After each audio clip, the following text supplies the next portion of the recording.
सातारा जिले में अजिंक्य तारा, जमीन से 3,300 फुट की ऊंचाई पर सातारा की पहचान, मराठा गौरव, जुझारूपन और इंसानी हौसले की बुलंदी का प्रतीक।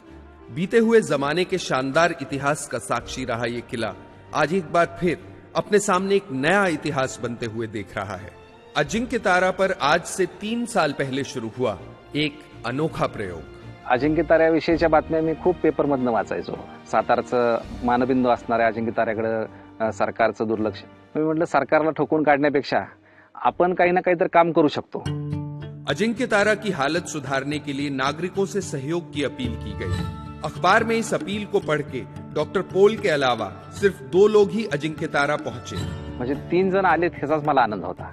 म्हणजे माझ्यापेक्षा 2 जण कोणतरी अजून वेडे आहेत ह्याच्या आनंदामध्येच मी होतो। एका जणाने प्रश्न पण विचारला की डॉक्टर साहेब 3च लोक आहेत आपण आणि एवढा मोठा किल्ला आहे कधी होणार। तर मी त्याला उदाहरण दिलं की काडीपेटीच्या मध्ये काडी केवढी असते, अतिशय छोटी असते, पण एक काडी अख्खं जंगल पेटवू शकते। तसं आम्ही आज 3 जण आहोत, पण भविष्यामध्ये निश्चित त्याचे 30 होतील, 300 होतील, 3000 होतील। डॉक्टर पोल की सोच सही साबित हुई। धीरे धीरे और लोग भी इस काम से जुड़ने लगे। अजिंक्य ताऱ्यावर फिरायला म्हणून येत होतो, डॉक्टर पोळांचं इथं काम चालू होतं त्यावेळी। तर मला वाटलं की मला अजून त्याच्यात कुठेतरी जॉईन व्हायलाच पाहिजे। माझं पोस्टिंग त्यावेळी सातारमध्ये झालं। एक श्रमदानाचं शेड्यूल सुरू झालं किल्ल्यावर आणि मग मलाही वाटायला लागलं कि आपण सुद्धा थोड़ा सहभाग घेतला पाहिजे। किले की साफ सफाई से शुरू हुआ ये काम धीरे धीरे पानी के संरक्षण की तरफ बढ़ा, क्योंकि पूरे महाराष्ट्र की तरह सातारा भी सूखे की समस्या से जूझ रहा था। पण रोज आल्यानंतर माझ्या इथं लक्षात आलं की अजिंक्य तारा ही जलसंधारणाच्या कामासाठी एक उत्तम मॉडेल होऊ शकतं। हा माथा आहे, साताराचा माथा हा आहे। ह्या पायथ्याचं पाणी वाढवायचं असेल तर माथ्यावर काम केलं पाहिजे। जल संरक्षण की वैज्ञानिक पद्धतियों का इस्तेमाल करते हुए किले के आसपास काम शुरू किया गया। आम्ही पहिल्यांदा जे जलसंधारणाचा पाया म्हणतात सीसीटी सलग समतलचं त्या घ्यायला सुरुवात केली। ज्या ओघळी होत्या त्या ओघळीवरती दगडी बंधारे बांधायला सुरुवात केली, जेणेकरून इथं मोठ्या प्रमाणात दगड पडलाय त्या दगडांचा आम्ही उपयोग करून घेतला।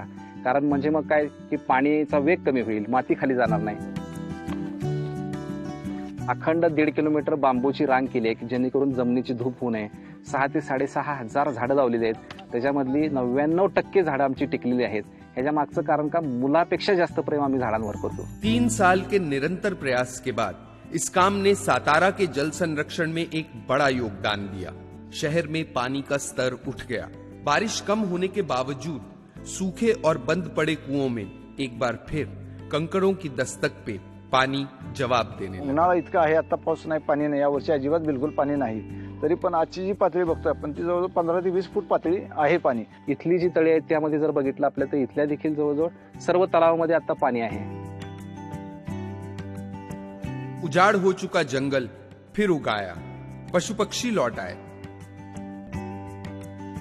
सिर्फ 40 लोगों के हर रोज 2 घंटे के श्रमदान ने एक इलाके की काया पलट दी।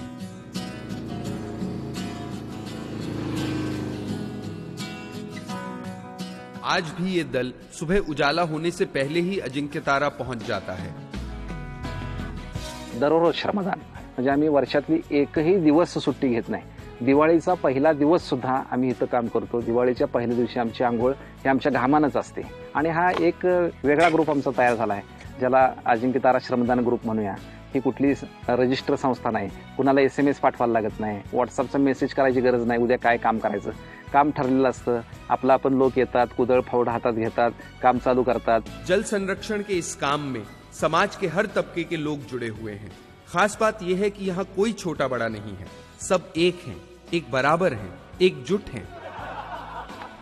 प्रत्येक वेगवेगळ्या कॅटेगरीची माणसं आहेत। डॉक्टर्स आहे, कॉन्ट्रॅक्टर आहे, सुतार आहे, रिक्षावाला आहे, ग्रामसेवक आहे, सरपंच आहे, बिल्डर आहेत।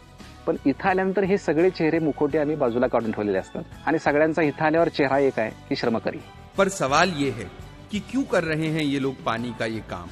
मी या समाजात राहतो, या समाजातून मला काहीतरी मिळतंय, मग मी समाजाचं काहीतरी देणं लागतो म्हणून वेळ काढतात 1-2 तास। फक्त आपली पुढची पिढी किंवा त्याच्यानंतरच्या काही पिढ्यांसाठी आम्ही हे जीव ओतून काम करतो की त्याचा फायदा आमच्या मुलाबाळांसाठी, समाजासाठी व्हावा। 2 हात फक्त तुमचे द्या, कुठल्याही पोकलँडची गरज नाही, मशीनची गरज नाही। निश्चित जलसंधारणाचं उत्तम काम करताच येतं। हे सगळ्या गावामध्ये करताय। जे अजिंक्य ताऱ्यावर आम्ही केलंय हे गावातल्या प्रत्येक खेड्यामध्ये देशातल्या आपल्या करता येईल. आणि अशा प्रकारचं जर का प्रत्येक गावानं काम जर हातात घेतलं तर महाराष्ट्राचा पाणी प्रश्न हा निश्चित चुटकीसरकी सुटेल. आज हम सब पानी के संकट से जूझ रहे हैं. हम सब की जरूरत और ख्वाहिश है पानी. लेकिन पानी की ख्वाहिश क्या है? पानी की ख्वाहिश है समाज का एक साथ आना, समुदाय का एकजुट होना. क्योंकि जहां लोग एक होते हैं, साथ में आते हैं, वहां पानी जरूर आता है. अगर सिर्फ 3 साल में 40 लोगों का श्रमदान इतना बड़ा बदलाव ला सकता है तो सोचिए, अगर महाराष्ट्र के हर इलाके में लोग एकजुट होकर पानी के इस काम में आगे आएं तो कितनी बड़ी क्रांति हो सकती है. और इसी भावना से प्रेरित होकर पानी फाउंडेशन अपने काम की शुरुआत कर रहा है कि जब हम सब एक साथ आएंगे, समाज में हर एक तबका पानी की इस एक छोटी सी ख्वाहिश को पूरा करने का मन बना लेगा, तो वो दिन दूर नहीं जब हम अपने लिए एक सूखा मुक्त महाराष्ट्र का निर्माण कर पाएंगे. अजिंक्य ताऱ्यावरनं हा संदेश आपल्या गावागावामध्ये घेऊन जावा आणि जलसंधारणाचे एक उत्तम मॉडेल आपलं देखील गाव करावं आणि आपलं गाव सुद्धा अजिंक्य करावं.